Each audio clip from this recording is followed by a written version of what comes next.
संघर्ष के मार्ग पर जो वीर चलता है वो ही संसार को बदलता है। जिसने अंधकार, मुसीबत और खुद से जंग जीती है, सूर्य बनकर वही निकलता है। Welcome back to my YouTube channel. दोस्तों, कैसे आप सभी? मैं हूं आपका दोस्त, इस चैनल का होस्ट जतिन पड़ियार। दोस्तों, एक बार गिद्धों का झुंड उड़ता उड़ता एक टापू पर जा पहुंचा। वह टापू समुद्रों के बीच स्थित था। वहाँ ढेर सारी मछलियाँ, मेंढक और समुद्री जीव थे। इस प्रकार गिद्धों को वहाँ पर खाने पीने की कोई भी कमी नहीं थी। सबसे अच्छी बात यह थी कि वहाँ गिद्धों को शिकार करने के लिए कोई जंगली जानवर नहीं था। गिद्ध वहाँ बहुत खुशी से रह रहे थे।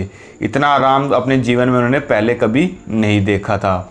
उस झुंड में अधिकांश गिद्ध युवा थे। वे सोचने लगे कि अब जीवन भर इसी टापू पर रहना है, यहाँ से कहीं नहीं जाना है, क्योंकि इतना आरामदायक जीवन कहीं नहीं मिलेगा।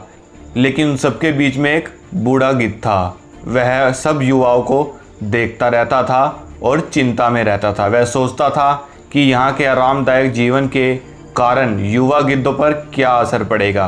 क्या ये वास्तविक में जीवन का अर्थ समझ पाएंगे? यहाँ इनके सामने किसी भी प्रकार की कोई चुनौती नहीं होगी। ऐसे में जब कभी मुसीबत इनके सामने आएगी तो ये कैसे उसका मुकाबला कर पाएंगे? बहुत सोचने के बाद एक दिन बूढ़े गिद्ध ने सभी गिद्धों की सभा बुलाई। अपनी चिंता जताते हुए उससे बोला, इस टापू पे रहते हुए हमें बहुत दिन हो गए हैं। मेरे विचार से अब हमें वापस उसी जंगल में चला जाना चाहिए जहाँ से हम आए थे।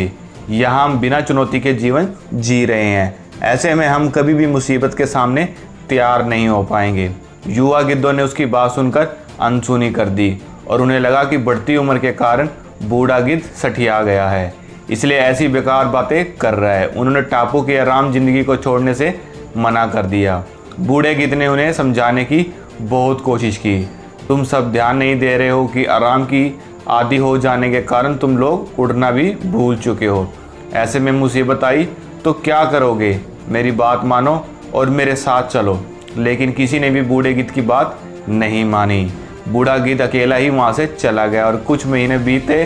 तब एक दिन बूढ़े गिद्ध ने उस टापू पर गिद्धों की खोज करने के लिए वहाँ पर उड़ता उड़ता चला गया। टापू पर उसने जाकर देखा, वहाँ का नज़ारा ही कुछ बदल चुका था। जहाँ देखो वहाँ गिद्धों की लाशें पड़ी थी। कई गिद्ध लहूलुहान और घायल पड़े हुए थे।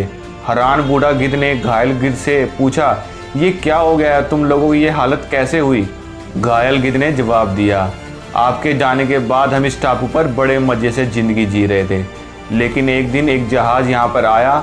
यहाँ जहाज़ से कुछ चीते छोड़ दिए गए। शुरू में तो उन चीतों ने हमें कुछ नहीं किया, लेकिन कुछ दिनों बाद जब उन्हें पता चल गया कि हम उड़ना भूल चुके हैं, हमारे पंजे नाखून इतने कमज़ोर पड़ चुके हैं, तो हम सभी पर उसने हमला शुरू कर दिया और हम अपने बचाव में उड़ भी नहीं सके और उन्होंने हमें एक एक करके मारकर खाना शुरू कर दिया।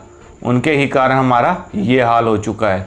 शायद आपकी बात ना मानने का ये हमें फल मिला है। दोस्तों, अक्सर कंफर्ट जोन में जाने के बाद उससे बाहर आना बहुत ही मुश्किल होता है। ऐसे में चुनौतियां आने पर उसका सामना कर पाना आसान नहीं होता। इसलिए कभी भी कंफर्ट जोन में जाकर खुश ना होए। खुद को हमेशा चुनौती देते रहे और मुसीबत के लिए तैयार रहे। जब तक आप उस चुनौती का सामना करते रहेंगे तब तक आप अपने जीवन में आगे बढ़ते रहेंगे। इसलिए कभी भी कंफर्ट जोन में मत रहे और जीवन में सफलता के लिए हमेशा आगे बढ़ते रहें। मुझे आशा है इस वीडियो से आपको बहुत कुछ सीखने को मिला होगा। मुझे कमेंट सेक्शन में ज़रूर बताइएगा और इसी तरह की मोटिवेशनल स्टोरीज़ के लिए इस चैनल को सब्सक्राइब कर दीजिएगा और वीडियो को लाइक कर दीजिएगा और वीडियो को ज़्यादा से ज़्यादा शेयर कीजिएगा। In this word, thank you so much.